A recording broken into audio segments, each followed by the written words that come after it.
Generative AI क्या होता है? जैसा कि आप सभी लोगों ने सोशल मीडिया पे, न्यूज़ पे, टीवी चैनल्स पे काफ़ी ज़्यादा इस तरह की इमेजेस देखी होंगी जो फेक लगती है।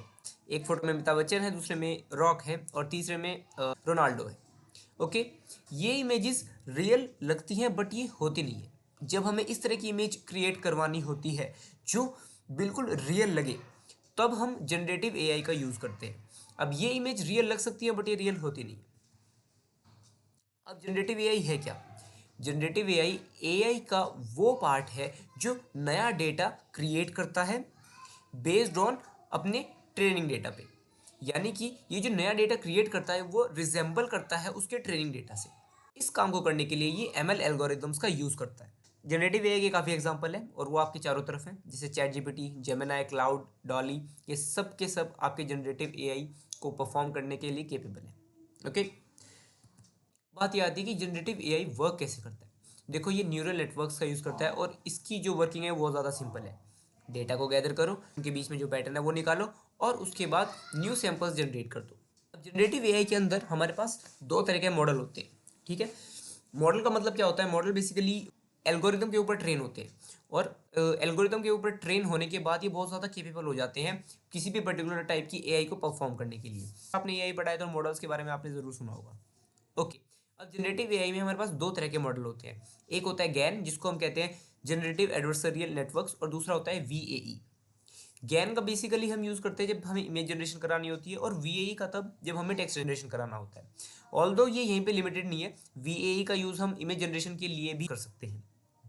ओके, अब होता क्या है, गैन जो है वो एडवर्सरियल ट्रेनिंग यूज़ करता है और वीएई जो है तुम्हारा वो स्ट्रक्चर डेटा यूज़ करता है। एडवर्सरी का मतलब होता है एनिमी। इसके अंदर हम दो कंपीटिंग नेटवर्क्स को बिठाते हैं जो आपस में एक दूसरे से compete करते हैं और उसके साथ साथ ट्रेन होते रहते हैं और डेवलप होते रहते हैं। ऑन दी अदर हैंड जो वीआई होता है वो रिलाई करता है स्ट्रक्चर डेटा पे। इनके बारे में डिटेल में आगे पढ़ेंगे अभी हम। हमारे पास और भी ज़्यादा मॉडल होते हैं, जैसे ऑटो एनकोडर्स हो गए, डिफ्यूजन हो गए, फ्लो बेस्ड या एनर्जी बेस्ड। लेकिन हम अपने जो सिलेबस में है सिर्फ गैन और वीएई को ही पढ़ने वाले हैं। ऐसा क्यों होता है? क्योंकि गैन और वीएई ये दोनों के दोनों काफ़ी ज़्यादा क्लासिक और फाउंडेशनल है। इनको सीखना और सिखाना दोनों ही आसान होता है और ये जो है ये सबसे ज़्यादा बेसिक है आपके जनरेटिव एआई के लिए। अब आते हैं हम अपने गैन के ऊपर। देखो, गैन की फुल फॉर्म होती है जनरेटिव एडवर्सरियल नेटवर्क्स। जनरेटिव क्योंकि ये जनरेट करता है चीज़ों को, एडवर्सरियल क्योंकि इसके अंदर कंपीटिंग एनवायरनमेंट बिठाते हैं यहाँ पे। एडवर्सरी का मतलब एनिमी होता है और नेटवर्क क्योंकि न्यूरल नेटवर्क तो है ही। देखो, गैन के अंदर ना हम दो न्यूरल नेटवर्क यूज़ करते हैं। एक होता है तुम्हारा जनरेटर और दूसरा होता है तुम्हारा डिस्क्रिमिनेटर। जनरेटर का काम क्या होता है? जनरेटर का काम होता है फेक डेटा को क्रिएट करना और डिस्क्रिमिनेटर का काम क्या होता है? ये पता लगाना क्या वो डेटा रियल है या वो डेटा फेक है। अब क्या होता है, मिलियंस ऑफ टाइम या बिलियंस ऑफ टाइम ये दोनों क्या होता है, ये ट्रेन होते रहते हैं। जनरेटर लगातार फेक डेटा क्रिएट करता रहता है और डिस्क्रिमिनेटर लगातार ये बताता रहता है क्या वो डेटा रियल है या वो डेटा फेक है। अब होता क्या है, जब ये बिलियंस ऑफ टाइम ट्रेन हो जाते हैं ना, तो जनरेटर ऐसी स्टेट में पहुंच जाता है जहां पे वो बेहतरीन इमेज आपकी जनरेट करता है कि नॉर्मल ह्यूमन बीइंग का ये पता लगाना क्या ये रियल है या फेक है वो बहुत मुश्किल हो जाता है। एंड सिमिलरली डिस्क्रिमिनेटर भी आपका ट्रेन होता रहता है और डिस्क्रिमिनेटर इतना बेहतर तरीके से ट्रेन हो जाता है कि छोटी छोटी डिटेल्स को भी ना वहाँ से उठा लेता है और बता सकता है कि ये रियल है या फेक है। एक चीज़ का ध्यान रखना, एट दी एंड, ओके, जब भी इनका जो भी ट्रेनिंग पीरियड होता है उस ट्रेनिंग पीरियड के बाद हम लोग जनरेटर को उठा लेते हैं यानी उसको यूज़ कर लेते हैं और डिस्क्रिमिनेटर को डिस्कार्ड कर दिया जाता है। ऐसा क्यों होता है? क्योंकि हमारा मेन काम सिर्फ जनरेटर से होता है। ओके, क्योंकि जनरेटिव एआई में हमें चीज़ें जनरेट करानी है। जनरेटर, ठीक है, इसका काम ही होता है टू क्रिएट फेक डेटा और इसका गोल होता है to create an image which is indistinguishable from real. Now comes to discriminator. Discriminator का काम जैसा मैंने तुम्हें बताया है, ये चेक करता है कि क्या कोई भी जो इमेज है या कोई भी डेटा है वो रियल है या फिर वो एआई है, और ये लगातार इस चीज़ में ट्रेन होता रहता है। और जो हमारा जनरेटर है या हमारा गैन है वो ट्राई करता रहता है टू फूल द डिस्क्रिमिनेटर। अब गैन के बहुत सारे आउटकम है, उसके बहुत सारे एप्लीकेशन है। देखो, एक तो आउटकम है उसका कि ये इमेज जनरेशन के लिए यूज़ होता है, जैसा तुम लोगों ने अभी तक देख ही लिया होगा। काफ़ी सारी स्लाइड्स में काफ़ी सारी इमेजेस थी जो सारी की सारी ऑलमोस्ट रियल जैसी दिख रही थी बट वो रियल थी नहीं। सेकंड होता है स्टाइल ट्रांसफ़र। अब स्टाइल ट्रांसफ़र का मतलब क्या होता है? देखो, मैंने एक प्रॉम्प्ट डाला कि यार मेरे को ना एक ऐसी फोटो चाहिए एवेंजर्स की जो लियोनार्डो दा विंची स्टाइल में पेंटेड हो, तो जो आउटपुट आपको निकल के आएगा वो कुछ ऐसा होगा जैसी इमेज आपको कैप्टन अमेरिका की सेंटर वाली इमेज दिख रही है। इसको कहते हैं स्टाइल ट्रांसफर। इसको सिर्फ हम यहीं पे यूज़ नहीं करते, इसका यूज़ और भी जगह आता है। जैसे फॉर एग्जांपल एनिमेशन स्टाइल्स होते हैं बहुत सारे, ठीक है। ड्रीम वर्क्स एनिमेशन का अलग स्टाइल है और किसी और एनिमेशन फील्ड का अलग स्टाइल है। तो हमें अगर अलग अलग स्टाइल की एनिमेशन चाहिए या अलग अलग स्टाइल की कॉमिक्स चाहिए, ओके, तो इस चीज़ के लिए हम स्टाइल ट्रांसफर का यूज़ करते हैं। हम डेटा ऑगमेंटेशन में भी इस चीज़ का यूज़ करते हैं। अब डेटा ऑगमेंटेशन का मतलब क्या होता है, देखो क्या होता है, कभी कभार हमें जैसे एआई के लिए, हमें एआई को ट्रेन कराने के लिए डेटा चाहिए था बहुत ज़्यादा। फॉर एग्जांपल हमें इमेजेस चाहिए बहुत सारी ट्रेन कराने के लिए, और इतनी इमेजेस हमारे पास अवेलेबल नहीं है, तो तब हम डेटा ऑगमेंटेशन का यूज़ करते हैं। डेटा ऑगमेंटेशन में हम पता क्या करते हैं, सेम ही इमेज के ना बहुत सारे वर्जन क्रिएट करते हैं। फॉर एग्जाम्पल मेरे पास एक नंबर है 5, उसकी इमेज है, तो मैं क्या करूँगा, डेटा ऑगमेंटेशन के थ्रू मैं 5 की बहुत सारी इमेज जनरेट कर दूंगा। जैसे 5 को टिल्टेड दिखा दूंगा, कभी लेफ्ट में, कभी राइट में, कभी मिरर इमेज दिखा दूंगा, ओके, कभी उसको बड़ा कर दूंगा, छोटा कर दूंगा। सिमिलरली अगर मेरे पास किसी सेलिब्रिटी की इमेज है, तो मैं क्या करूँगा, मैं सेम इमेज से ना बहुत सारी इमेज जनरेट करवा दूंगा। जैसे एक में वो स्माइल कर रहा है, एक में वो रो रहा है, ठीक है, एक में वो थोड़ा सीरियस है, ठीक है।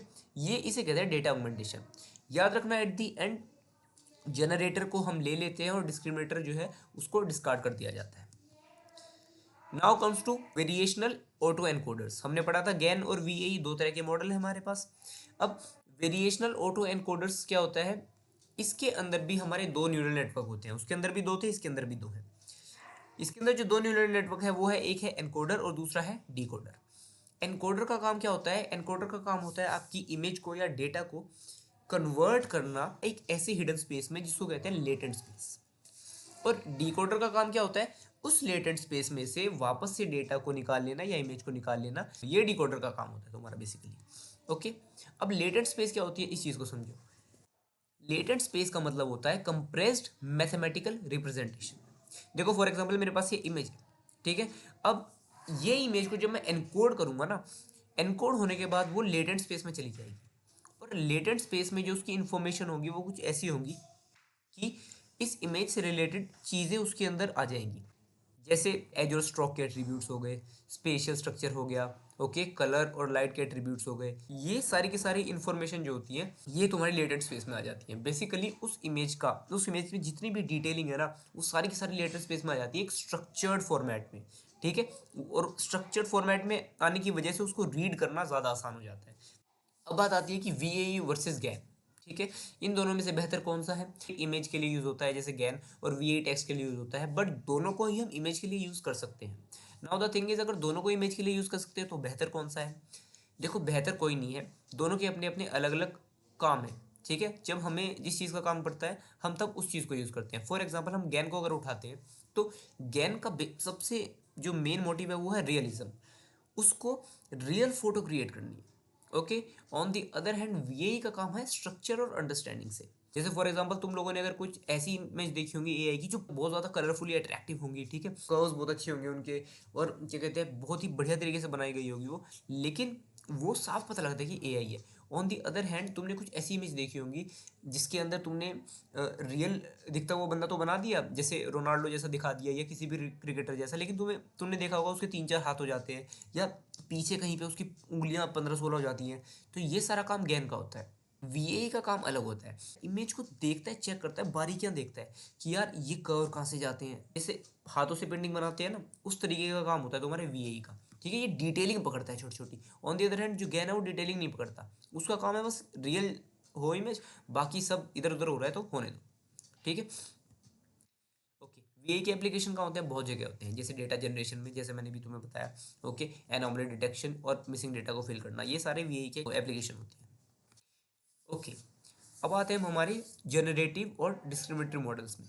देखो दो तरह के मॉडल होते हैं हमारे पास, एक होता है जनरेटिव वाला और दूसरा होता है डिस्क्रिमिनेटिव वाला। इन दोनों में डिफरेंस आता है, ठीक है। पूछते हैं कि यार इन दोनों में डिफरेंस क्या है, तो एक चीज़ याद रखना बस, डिस्क्रिमिनेटिव मॉडल जो है वो जनरेट नहीं करता, बस इस डिफरेंस को याद करो, क्योंकि डिस्क्रिमिनेटिव मॉडल जो होता है वो जनरेट नहीं करता, और जनरेटिव मॉडल का तो काम ही होता है जनरेट करना, ओके। अब मैं थोड़ी सी डेफिनेशन बताता हूँ तुम्हें। जो डिस्क्रिमिनेटिव मॉडल होता है ना, उसका काम होता है क्लास बाउंड्रीज को डिटेक्ट करना और उसको रिप्रेजेंट करना। On the other hand generative वाले का काम होता है कि इमेज को देखना और उसकी जैसे ही हूबहू क्रिएट करने की कोशिश करना। ठीक है, देखो फॉर एग्जांपल अगर मैंने दो मॉडल बिठा रखे हैं, हमारा एक डिस्क्रिमिनेटिव है और एक जनरेटिव है। अब मैंने दोनों को ही एक कार की फोटो दी, तो जो डिस्क्रिमिनेटिव वाला मॉडल है वो क्या करेगा, वो क्लास बाउंड्री देखेगा, ठीक है, इसको अच्छे से एनालाइज करेगा और इसको क्लासीफाई कर देगा कार में, जैसा कर रहा है वो। ऑन दी अदर हैंड नीचे देखो, जब हमने इसको जनरेटिव मॉडल को दिया तो उसने क्या करा, इसके जैसी ही मिलती जुलती कार की फोटो बना के दे दी हमें। ये डिफरेंस होता है तुम्हारा जनरेटिव और डिस्क्रिमिनेटिव में। पहले का काम क्रिएट करने से या जनरेट करने से है ही नहीं। पहले का सीधा मकसद ये है कि ये देखता है, उसको एनालाइज करता है और देखता है कि ये है क्या। ओके, बेसिकली इसको क्लासीफाई करवाना या प्रेडिक्ट करवाना, ठीक है, इसको रिप्रेजेंट करवाना, इसकी सारी चीज़ें चेक करना, ये सारा काम होता है डिस्क्रिमिनेटिव मॉडल का। और जनरेटिव मॉडल का काम क्या होता है, बस उसको देख के हूबहू उसकी जैसी चीज़ बनाने की कोशिश करना, थोड़े बहुत चेंजेस के साथ। अब यहाँ तक चीज़ें थोड़ी सी कंफ्यूजिंग लग सकती है तुम लोगों को, क्योंकि तुम जनरेटिव एआई पढ़ रहे हो, उसके बाद तुमने गैन और वीएई पढ़े, ठीक है, उसके बाद तुमने गैन के अंदर जनरेटर डिस्क्रिमिनेटर पढ़े, अब आके तुम जनरेटिव और डिस्क्रिमिनेटिव मॉडल पे आ चुके हो, तो बहुत ज़्यादा जनरेटर और डिस्क्रिमिनेटर हो रहे हैं। तो उस चीज़ के लिए ये याद रखो, बस इस डायग्राम को याद रखो। देखो तुम्हारे पास जनरेटिव एआई है, जनरेटिव एआई में दो तरह के मॉडल आते हैं। पहला आ गया तुम्हारा जनरेटिव मॉडल और दूसरा आ गया तुम्हारा डिस्क्रिमिनेटिव मॉडल।